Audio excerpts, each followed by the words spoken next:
Welcome to Scrappy Systems, a candid marketing showcase where we skip the fluff and get real about how solo founders, consultants, and creative misfits actually market themselves online.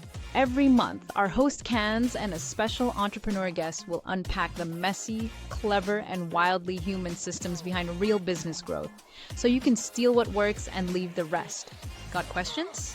Good. Let's figure it out together in today's episode. Hello, everybody, and welcome to Scrappy Systems.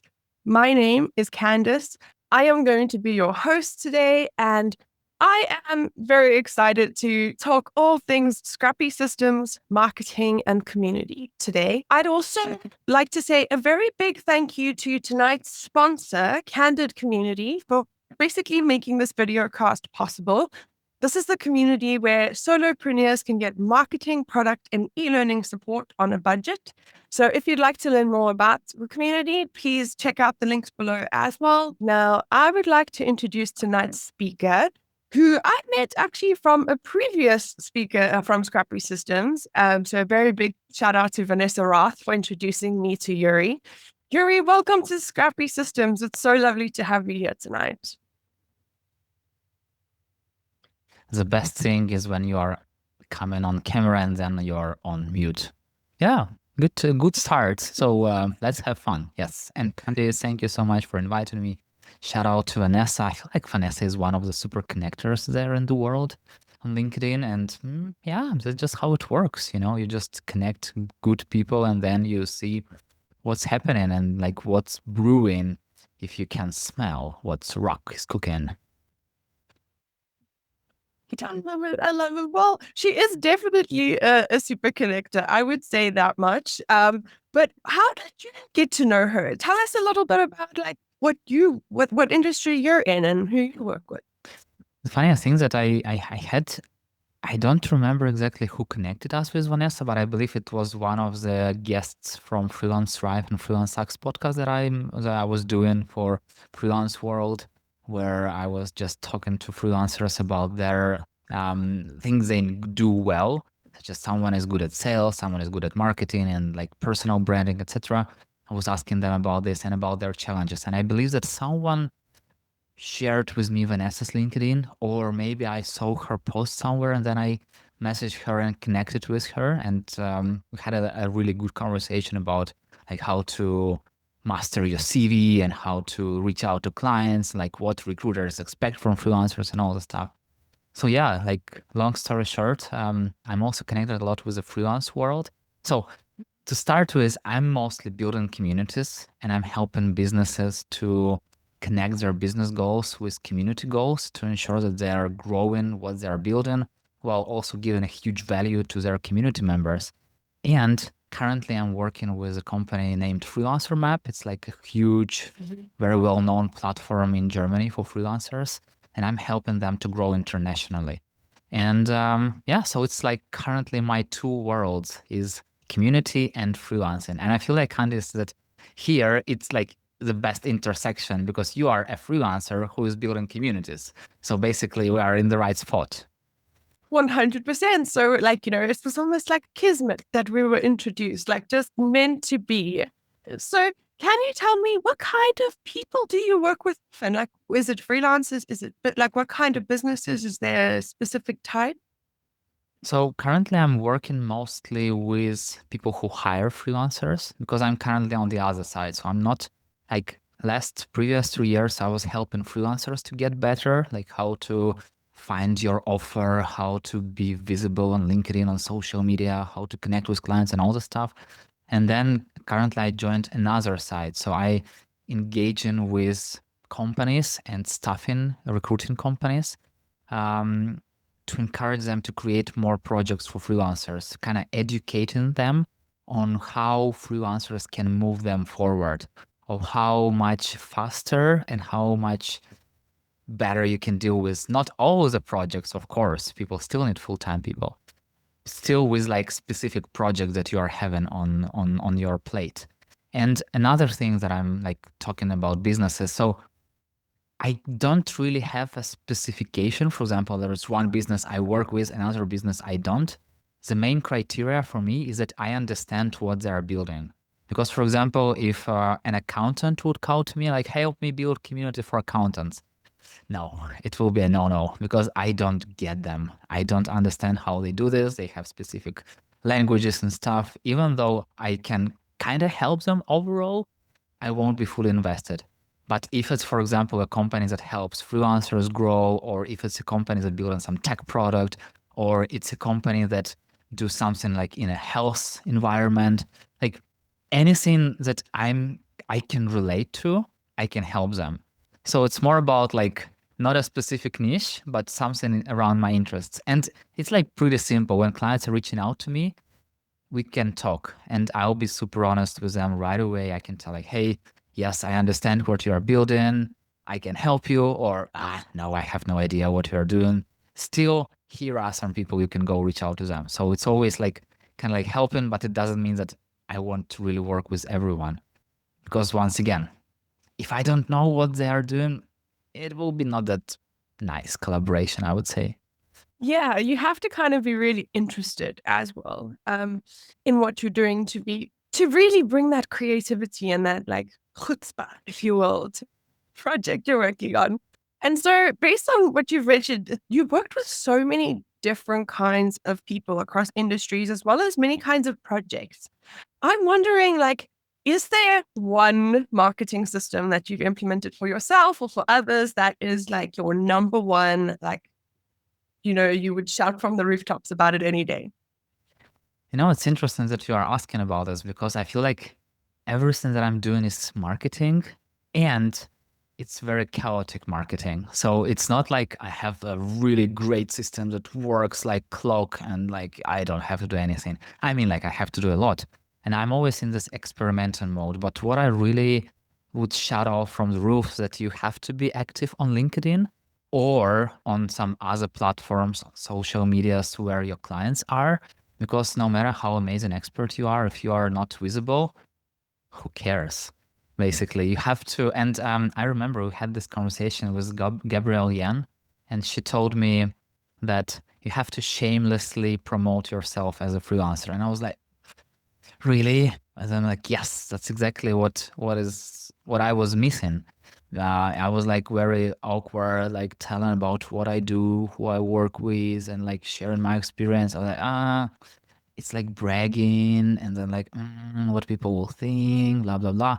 And then like, no, it's totally okay. So currently I created my personal website with all the materials I have inside. I'm starting like new podcast for companies that working with freelancers. I created a course for freelancers on how to start freelancing, and I need support about it. I need people to check it out, and the best case scenario, like learn and give me feedback. The worst case scenario, at least be aware that it exists. So if they need or if they know someone who needs something like that, they can pass it out there. So what I'm really doing a lot nowadays, that if first of all, I'm creating a system every month, I'm downloading archive from LinkedIn, and my camera making me closer, all this AI stuff.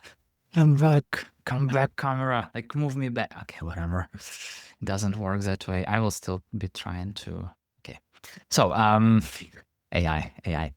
And the thing is that every month I download an archive of all my LinkedIn posts and connections. I pay the main attention to connections, and I'm just putting them to Google Sheets.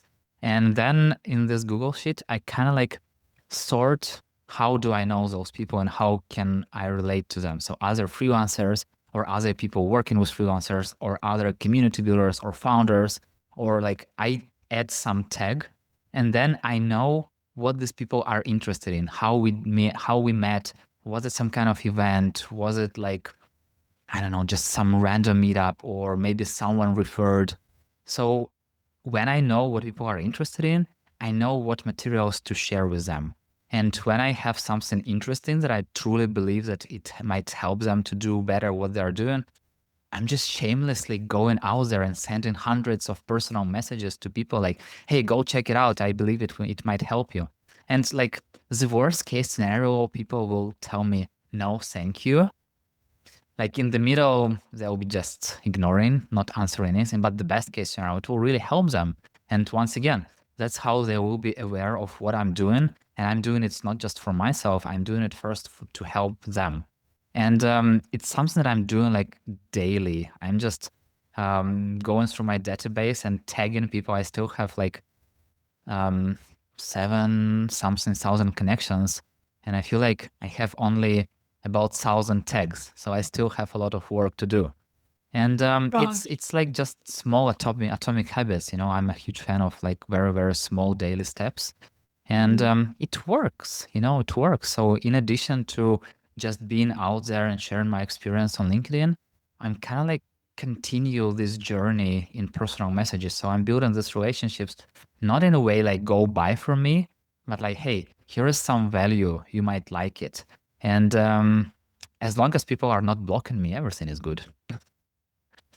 100%. If you're not spamming people or upsetting people, I'm you kind of know, like spamming them in a nice way. I'm killing them with kindness. I'm spamming them with value. So it's like the difference. fair, fair. And have you had anyone complain or, like say to you, like, that's a problem? Not really that complaints, but I would say out of hundreds or maybe thousands of messages that I've sent, maybe I get blocked by 1 or 2 people. So it's like, Mhm. okay, it's not like Yeah. every tenth or every second is blocking me, but like few people were like, who the hell is this person? I don't know. But it was people with whom we connected like years ago and didn't have any conversation and stuff. And they were just, why this person is randomly on my LinkedIn connection? So I totally understand that. I sometimes receive the same messages from other people, but the difference is that the messages that I'm receiving is someone is trying to sell me something. They usually like, hey, I will have this course starting from like next month, go check it out. Or, hey, here is my new playbook, go buy it. And I'm like, no. But if someone is coming to me like, hey, I've just recorded a great podcast episode. I know that you are interested in community. You might be, please go check it. Or, hey, I saw your post. You're talking about freelancing. Here's like, I created this free playbook for freelancers. What do you think about this? So when people are coming like with, hey, here is some value, go check it. I'm never blocking them. So there is a huge probability that I will go and check it and give them feedback. And like the worst case scenario, even if I don't have time, for example, or something like that, I will just like, hey, thank you.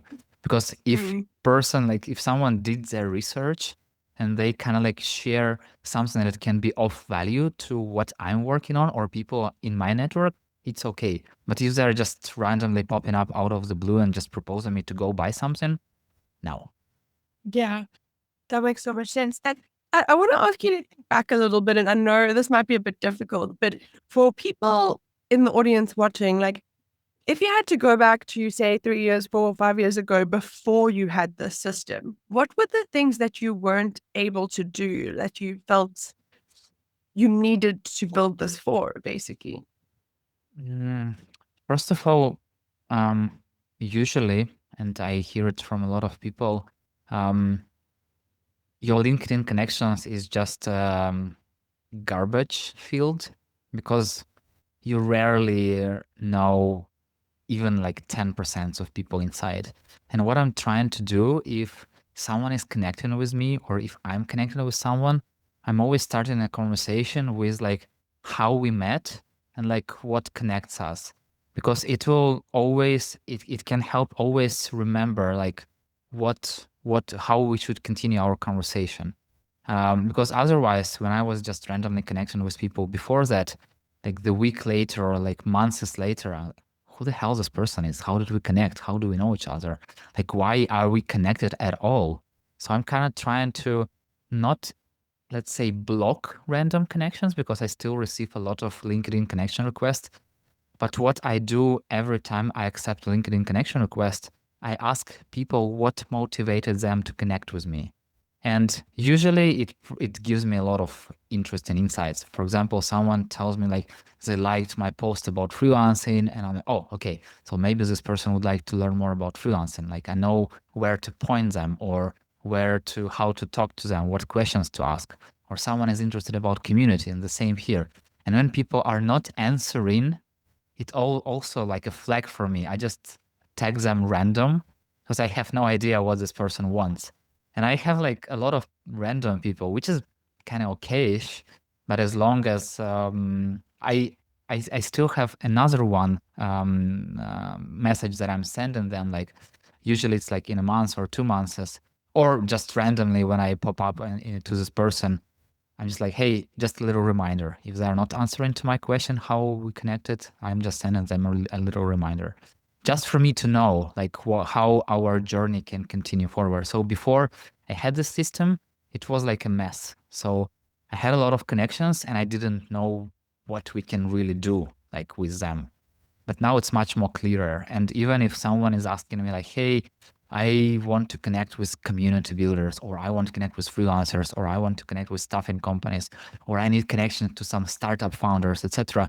It's so much easier for me to make that. And by making connections, it's also bringing a lot of value to other people, because sometimes like I don't know everything, and I know that I don't know everything, but other people know something. So if someone is asking me a question and I don't know an answer, I usually have at least few folks to refer them to. Like, hey, I don't know this, but maybe these two people know this. So go connect with them and talk to them. And it's also helpful, at least that's how people are growing their like network. That makes a lot of sense. But I must say, it sounds like you spend quite a lot of time on LinkedIn.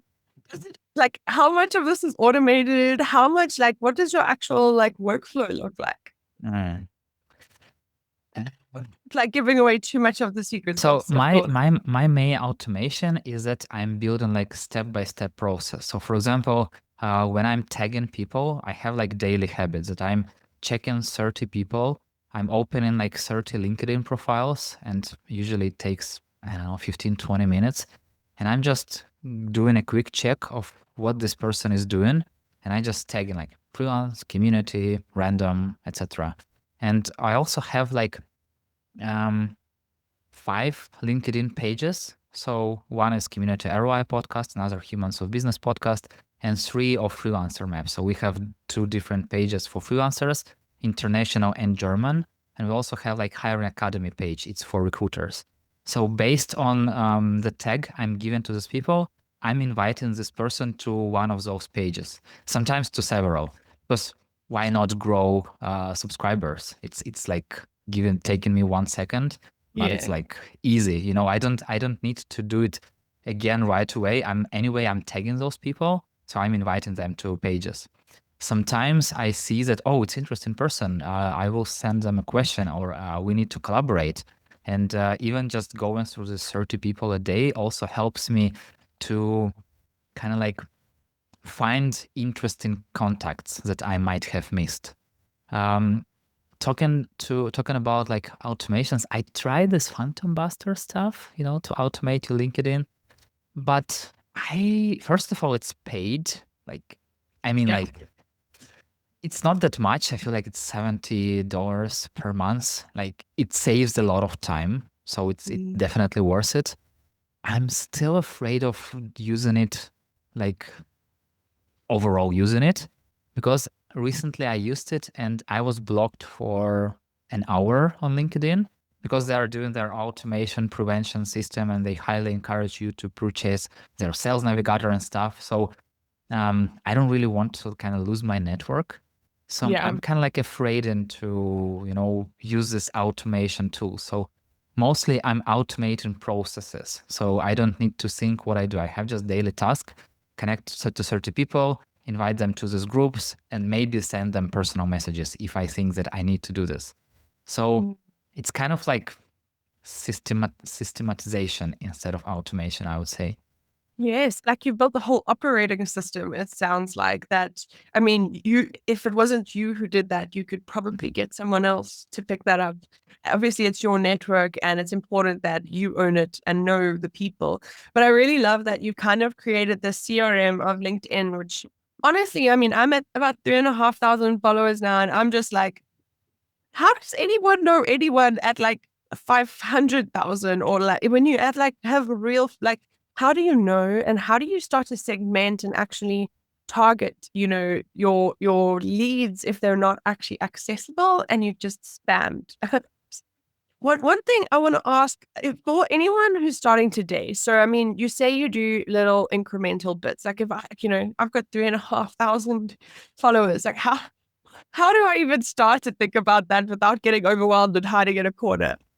Yeah, you just start, the best way to eat an elephant is in pieces. So just start with 5 or 10 people per day and then just continue doing this every day. It's like all these atomic habits and small steps. And that's how it grows. People think that, oh my God, I have like 3,000 contacts, even if they have 500 connections. Oh my God, I have 500 connections. How do I go through all of them? You don't really need to go through all of them. Like going through 10 connections per day is better than zero. And getting to know 10 people per day is better than getting to know 0 people per day. So everything, I love this sentence that everything above zero compounds. So even those very, very, very small steps, they're giving you more clarity and more understanding. So I'm not aiming to go through all my network, and I feel like it seems like close to impossible because like I'm adding to my network more than 300 people a day. Okay, so currently if I'm going through 30 people a day, it's like, let's take 20 work days, so it's like 600 people. No, I still can manage this because I feel like I'm connecting with like 300-400 people per month. But it's keep increasing. So at some point I will overgo this and my system won't be working because connecting with 30 people, it will be just tagging 30 people, it will be just tagging all the people I already know. So Yeah. at some point it will be in no use to me. And I'm trying to build another system. So every time that I'm connecting with a person, instead of just waiting for them to see where in what groups they can fit or anything like that, I'm already like kind of tagging them in my mind, so it can be easier to tag them in future. And also I lost my train of thoughts, but it's okay. That's how it usually happens. So Hey, we'll come back there. no worries. We were talking about the things you would do to start. Yeah, just building go follow. to 5-10 people per day and like see how it works for you. See what cohorts you might have. And once again, you don't have to come up with those cohorts immediately. While going through like 10 people per day, you will see like what category they can go to into what's not. And at some point you will see what works for you because, there is no one size fits all. And when you will do this for like 1-2 months, you will be surprised of how far you've gone. And once again, that's something that people are talking a lot about, but usually no one is doing. This power of small steps. So do something like super easy without really being hard on yourself because, oh, I haven't done everything. Like you've done like 5 people, 10 people, it's better than 0. Like celebrate that. And it will give you, once again, much more clarity and much more connections. And if you feel this urge that you see someone's profile and you think like, oh, it's my perfect client, or oh, I've just seen an article, or I've just saw a video and I can send it to this person, just send it. Don't overthink because you don't know what can happen out of just one message. And there are so many examples I had in my life where just a random message led to great collaborations or led to amazing podcast conversations or led to some other referrals. So just do it, just go as Nike does it. Just do it. Just do it. That's actually been a bit of a thing in my community this year. This is the theme of just freaking do it. Um, beep. But okay, so thank you so much. Unfortunately, though, this is the end of our initial segment for tonight. I want to move into the steal the strategy segment next because this one is, a good strategy. A good system, as you just built, is amazing and obviously takes years to build and refine. But everyone likes a quick tip, something that they can implement and really makes a really big difference. And I really think that no scrappy system looks the same. As you mentioned earlier, like I don't actually believe any marketing stack in the world ever looks good. I think it's all held together with duct tape behind the scene somewhere. So do you have what is like one actionable like marketing move or tactic that you always advise to people that is like maybe underrated or not often recommended? I'm not like always advising it, and it's something I came up rather recently, but I'm doing it consistently for 2 or 3 months already. I call it LinkedIn SEO. And every time that I do a post, so I have, first of all, I have different categories for different posts. For example, on Monday, I'm talking about freelancing. On Tuesday, I'm sharing like some motivational videos that I'm creating. I recently started creating like up to 1 minute motivational videos. On Wednesday, I share one of the podcast episode, Community ROI or Humans of Business. On Thursday, I talk about community connection with business. On Friday, I highlight some amazing humans that I've met. So basically, I have like every day some kind of category, and every Monday it's freelancing. Every Wednesday it's a podcast episode. And I've, once again, Google Sheets forever. I just have a table in Google Sheets. And when I make a new post, in comments, I make a link to a previous post of the same category. And to previous post, to some resources, and sometimes something else. For example, if it's podcast episode, I can share also links to a specific podcast episode and also links to podcast overall if people want to subscribe. And if it's, for example, about community ROI, I can share a link to community business playbooks that I created, like my digital product. So the idea is that when people like read the post, first of all, when you see this like comments section, you want to sometimes to see what's going on in the comments. Is there something interesting? And the idea is if people like the post, they can easily go to comments and the best case scenario, click on some of the resources, which is amazing. And the worst case scenarios, at least they will be aware that there are other resources that exist. So it's all about raising awareness. I'm not really trying to work for likes or comments or stuff. I'm just keep building this connection. So if someone read my one post, they can jump into the rabbit hole and like read tons of posts if they really care, if they're really interested in this. So yeah, just steal this.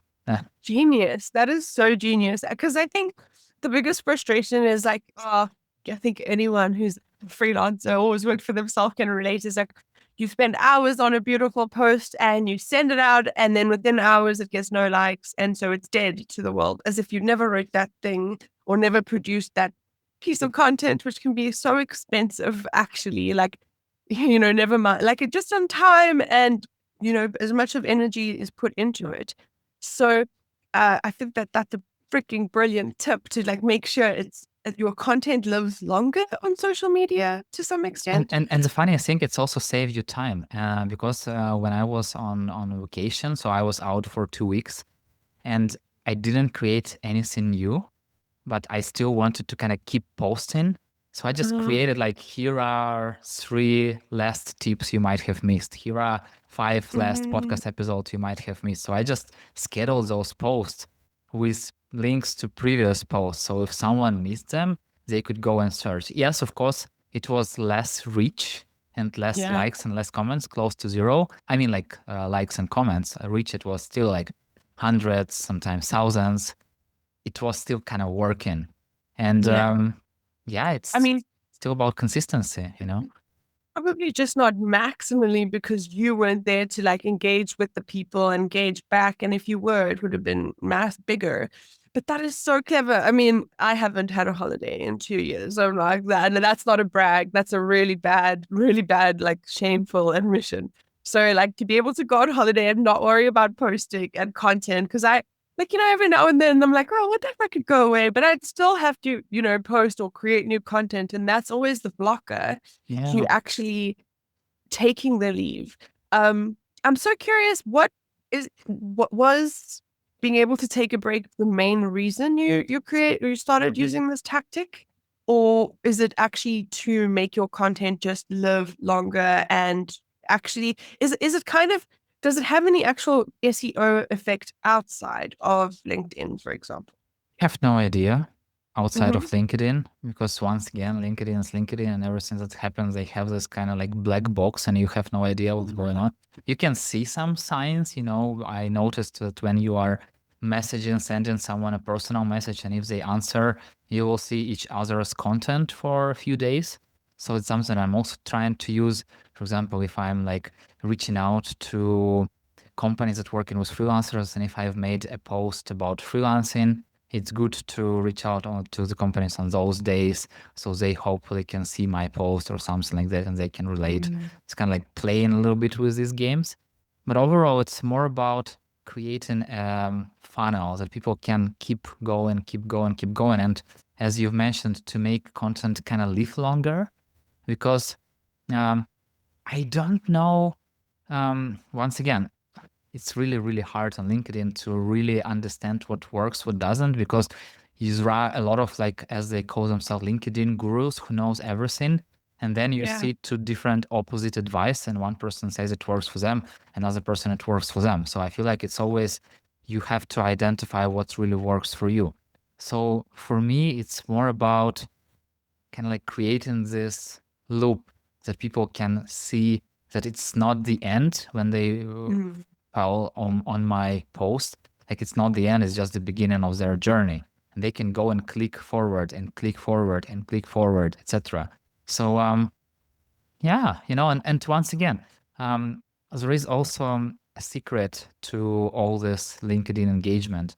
If you are spending a lot of time and money and energy in your post, and you just receive 5 likes and maybe 1 comment from your friend, it's still okay, because you will see the reach. And for example, 100, 200, 300 people reach. It means that 300 people saw your post, and most likely some of them even read your post, maybe even clicked on the link inside, and maybe went even forward, but you will never know this, because they're not giving you like the whole statistics of who are reading your post, or who is kind of like engaged. You don't know what happens next. But I had this so many moments where someone is 2 months later, oh, by the way, I loved your post back then about this thing, it made me thought about this, and also I connected with that person, blah blah blah. And I'm like, why didn't you tell me about this when you really did that? And, yeah, I just forgot about it. So it still works. Even if you don't have a lot of comments and likes, it doesn't mean that it doesn't work. It still works. So just go out there and just do not really care a lot about numbers. Just be constantly there. And at some point, you will see that you have some connections, you have some potential clients.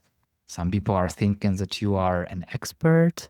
You are getting invites to conferences, to webinars, to podcasts. Like, what the hell is going on? But then it's just a consistency. You keep constantly showing up. You keep constantly sharing your experience and bringing value to other humans. And at some point, you get seen. So just do it. Just freaking do it. Just freaking do it. And I mean, it doesn't hurt. I guess like the sad and scary part is there's no one who ever comes and like taps you on the head and like, you are now an expert. Good luck, Ella. You kind of just have to be one. You kind of, by showing up consistently and showcasing what you're capable of, I really think that it's possible. And also, as far as like community goes, the community side of it is, you mentioned that it's quite difficult to always be finding new people online and constantly finding new clients. And at what point do you start bringing them into community? At what point do you start like saying, okay, now you're in my community, not just in my lead funnel? It's interesting because I learned it from some folks on LinkedIn. They call people that they are collaborating in the comments, and who they see someone's post and then they're engaging with each other on LinkedIn. They call it their communities. And I'm like, but it's not really a community. And then like, but it is a community. You are still like, by just posting and showing up in the comments and like continuing the conversation, you are kind of building community around yourself, around your brand. And you don't really have to take these people and move them to Slack, or like take them and move to Circle or any other community platform. It still feels like community, because people can connect with you and they can connect with each other.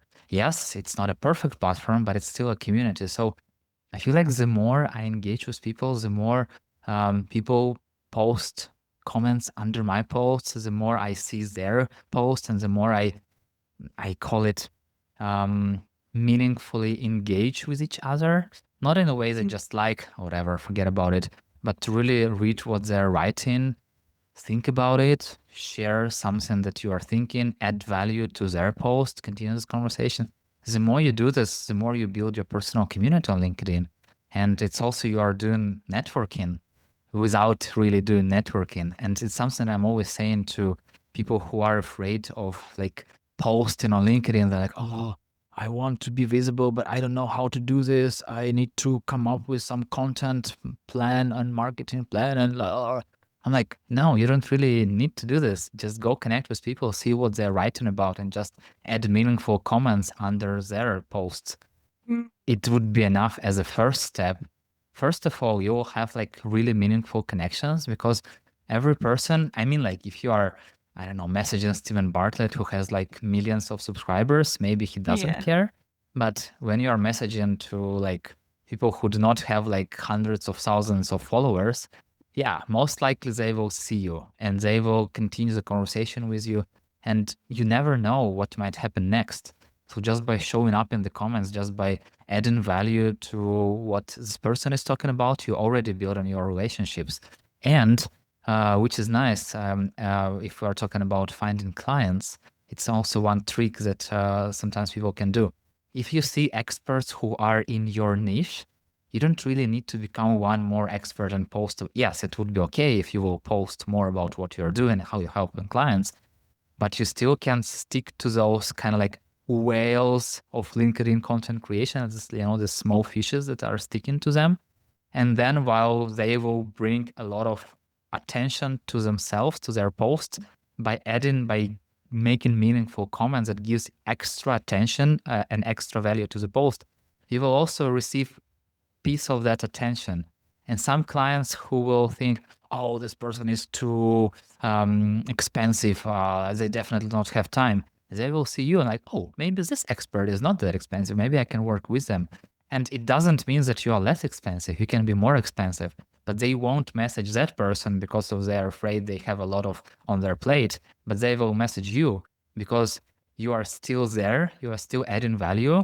And it's kind of like easier to message you than to this kind of like superstar, let's call them that. So just by sticking to stars, you can also get a little bit of light from them.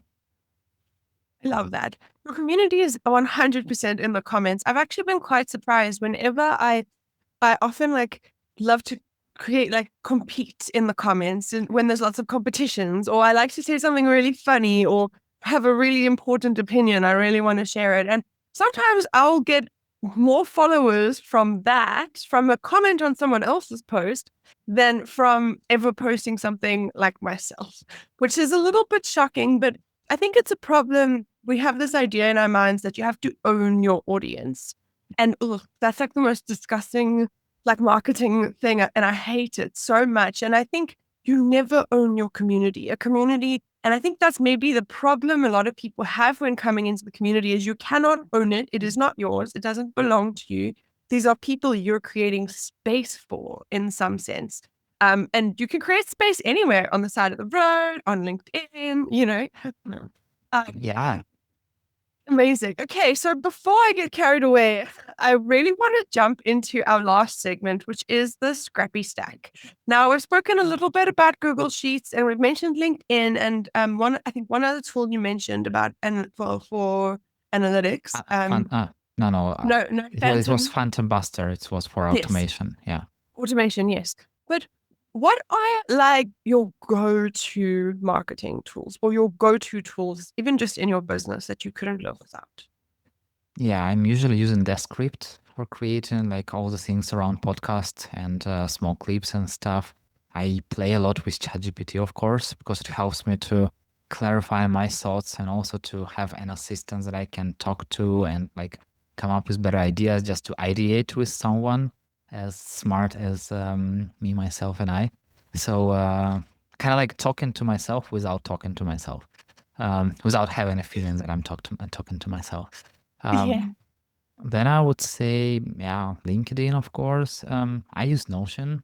Um, Mostly for keeping some information inside. For when I'm working with clients, I'm usually creating offers in Notion. I'm just sharing them offer page, or when we are hosting some workshops or something like that, I usually put all the information in Notion, just share a page with them. It's like an easy way to do that. Um, what else? Phantom Buster, but I'm not sure should Not I use it or convinced. not. Yeah, I'm just kind of playing with this. Recently, so I created my website, yuri.community, and I didn't really want to create it.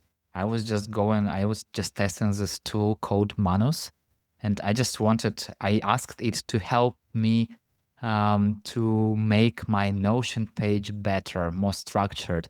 And for some reason, it created me a fully working website. I was like, oh, okay, nice. So it gave me one more task. So I just installed, I created GitHub. I just used, I guess it was Netlify or something like that, like a hosting. So I purchased a domain, and I just created a website, even though I didn't want to create a website. So it was just accidental website creation. So I would say, like, if you have like some big complex tasks, if you want to create a website or some kind of application or maybe course or white paper, you can use Manus for that. I used it by that. If you are adding like some small fixes, because I needed to make some small fixes on the website, I noticed that Manus is useless for that. So it was good for big tasks, but for smaller tasks, I went to ChatGPT because it was so much faster and easier. Yeah, I would say that's kind of it. Okay, we have that question from Shana in the audience. She actually wants to know, what is that app that you're using, that the magic that happened? Yeah, it's not map. It's just camera. It's called OBS bot, and it's kind of like have some gestures tracking feature, and then like when I do some crazy gestures, it just does something. I don't really know all of these features, but I know Okay. that sometimes it starts following me, and I'm like, do not follow me. I don't need this. Or this is just increasing my face. And like, what do you do? So, because usually when I'm going to webinars or where I'm talking in one-on-one conversation, I close my personal view. So I don't see myself on a screen. I just see a person I'm talking to. But with this camera, I have to have my view on, so I can ensure that everything is okay. So it's not like doing crazy stuff that I have no idea about, and people are seeing like me and not my eye or my ear or I don't know, anything like that. So it's crazy. I still have to read a manual for it and to understand how it works Fair. better. But it's just a camera, yeah. Okay, that's actually hilarious. I love it, like when there's actually features embedded in something. I was actually thinking the other day, like, a cell phone. I remember when I first got my cell phone, I spent hours figuring out every menu on that cell phone and every button and what everything did. Now, I mean, I know the apps I installed, but like, I don't know some of the cool stuff it really can do natively. So that's actually quite a funny experience there. And are there any tools that you've completely abandoned, that you tried out and you're like, absolutely not, you will not go back to that tool? I tried Make and also this N8N to create some AI agents. And it's not like I abandoned them. I just don't have really time to play with them. So it's something I wanted to, but then I noticed that just building like the right system, it's so much easier and faster than creating an AI agent. And maybe I just don't have tasks that I really need those agents for. And or maybe I just don't have time to understand how those work. It's something I want to come back to. I don't know when. Um, but yeah, I tried them. They were not like very understandable for me. Because Okay. if I were to just go through them and like build my first project to kind of like receive some motivation, some like success, something very simple, most likely I would continue. But I just Yeah. went inside. There was just random onboarding, and I was like, I don't know what Yeah. I can do with you. Like it's kind of like I need to go from point A to point B, and you're giving me this amazing muscle car, like F1 car, bolide, and I don't know what to do with this. Just give me a normal car, I just need to drive, or I can even use a It- bus or a bicycle. Like, I don't need this super extra muscle car. So it looked to me like that. So I know that yeah. it's amazing tool. I know that many people are using them, like make an N8N and then creating great automations. I just didn't have something to automate that way. So I was like, I will just wait. Fair. I actually agree with you. I've tried both of those tools and I've given up on both of them. NHN is way too code heavy for me. I actually prefer Zapier, but I started automating back in the day. I found it a little bit simpler to just get things going and do exactly what you said. Like get to that first, oh, cool. I like pulled my transcripts into Notion in one zap. That's nice and You know, easy. the craziest Um, thing that I always think about these tools, even Zapier, I know about Zapier. I used it a lot in different automations, but I'm not using it at all right now, is that I don't have a list in my mind of what it can do for me. So because, and that's why I'm always like, when I'm trying a new tool, I'm always like, if I join in some kind of community, I'm like, is there a database of use cases where I can go and see how people are using it? And maybe I can see something that can help me, because it's a little harder to come up with how to use it. It's like, not that I have a task and I need to solve it, but it's kind of like I have a tool and I need to think what task it can solve. It's just adding extra thoughts. And I'm like, no, no, no. Okay. I don't have a task for you. Not now, later. later. That that's fair. I get you. I also don't think automation is always the answer, especially AI bots. Is not, definitely not. Um, okay, well, unfortunately, because I have lots of questions, but I'm gonna have to take us into the flop or fix section of today's event, essentially. So for anyone in the audience, if you're watching, please feel free to submit any questions that you have for Yuri into our Q&A box. Sam, who's in the audience, will share anything from YouTube or LinkedIn, as we've got some people watching there too. So I do have some questions that were pre-submitted. Harry, Harry said that he really liked your quote on your on our event page. So you say it's easier to ask for forgiveness than permission, right? What is the origin story behind this, and doesn't it cause you chaos? Yeah, I feel like it's a person, Grace. I always forgotten her name, but she was a Contra Admiral of the U.S. Army, Grace Hoppers, I guess, most likely. And I don't remember where Grace Hopper. Yes, she's a scientist and mathematician, and she was like the U.S. in the U.S. Army, etc. I noticed this quote. I don't remember where it was, some of the videos and stuff, and I was like, so I'm always making things my way, and sometimes when you're working in a company or if you are related to other colleagues, one of the main blockers is that you have to wait for someone to give you some kind of an answer or some kind of information. And just this waiting part, I can't stand it. If I want to finish my project, if I want to like deliver the thing, and I see that someone is blocking what I'm doing, I'm like, I will rather say sorry and redo something than just to wait weeks or months for them to come up with some thoughts. So it's kind of like it's better to apologize than it is to get a permission. So and also it's also to try and think.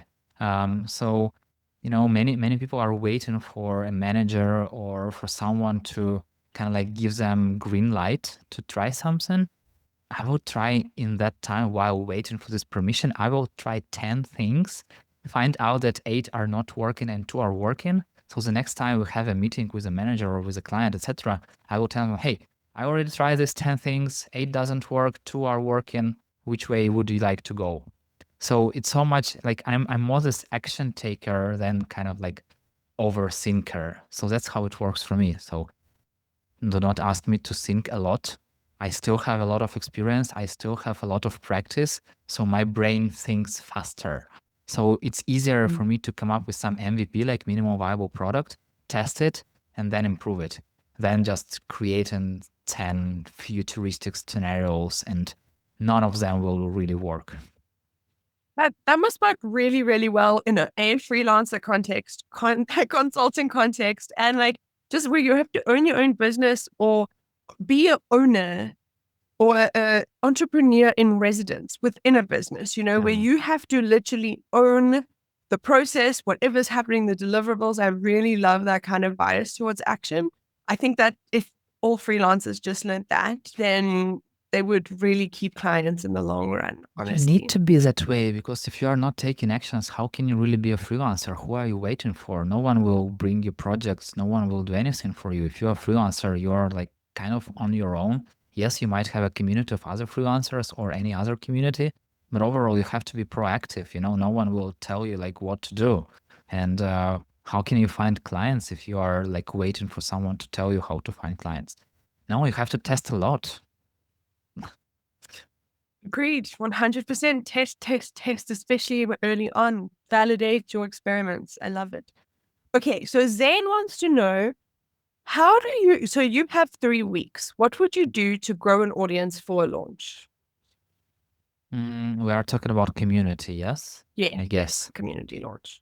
Community launch. So first of all, before that, I would have definitely some initial members to test it with them, and to like inner members, like first members. So it might be your friends or some people you are close to. So you're already starting seeding some content inside, and you're starting having a conversation, and you are already starting a testing phase. So when it's ready to launch openly to like a broader audience, you basically know how it works, and then you are not getting surprised that something doesn't work, or people do not know how to navigate, or they do not receive an onboarding, or some automation doesn't work. So you're avoiding all this by doing like testing with your beta testers, with your like first community members.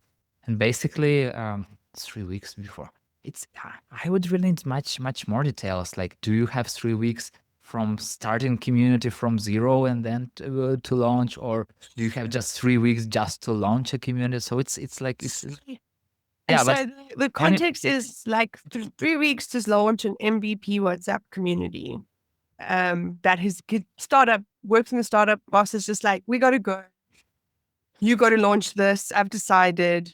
Okay, it's so much easier. MVP community you can start in one day. Basically, you are just creating a WhatsApp group. You are just adding maybe some channels, adding some descriptions, preparing some onboarding messages that you will send to people, creating like very simple, small rules so people know how to behave and what they do not have to do. Like just, it's enough. Just, I always use the rule, be nice. It's just one rule, it's enough. And then you expand on it. So keep everything like really low key, as if you were creating a group for your classmates or your university group, or like for your friends. And then just start and tell you, hey, we are creating this WhatsApp community, we are building our MVP, so we are trying to see how it will work, and go help us shape it. And then you basically add a little bit of a backstory of why did you decide to start this community, how it will help people, and give them a small guideline on how to behave and what to do. And then you just invite people, and then you just talk to them and see what's happening, and improve, adjust as you move forward. My first communities I was starting were for SEO experts in Ukraine, for sales experts, and for marketers, etc. Like it was like that. We had a first meetup. I had like 10 people. I added them to Telegram group, and here we are. We have a community, and then it was growing. I was adding rules. I was like adding onboarding. I was telling people what's happening. I created a website, but it took like years, to really go this. So as an MVP, specifically for a startup, you have to have a clear explanation of how this community will benefit its members, and like very simple rules, and maybe like super small onboarding, and then just launch and see what will happen.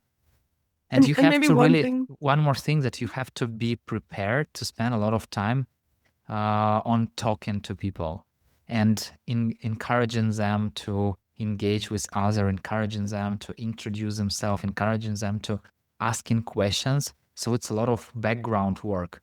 So start, create a space, and do this background work. So if I were starting community in 3 weeks, I would start community in 1 week, and other 2 weeks I would be doing just this background work of connecting people with each other.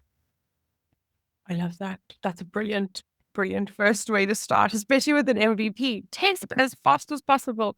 Just because you are biased towards action doesn't mean you're going to be biased towards making mistakes and not learning. And in startup, you can fail. It's so easy. Mm. It's not like you are like creating some corporate, like huge company community. And if it fails, that like it will be in every newsletter, in every journal, like everywhere on TV, whatever. Like no one will really notice if you do something wrong. They will not even know about this. Maybe you will know about this, but once again, how will you know if it's wrong unless you try? I don't know. 100%. 100%. Well, I'm afraid I've got more questions I could ask, but we're kind of at the end of our time, Yuri. And I would love to give you some time to just tell everybody in the audience a little bit about how they can connect with you afterwards and where they can find out more.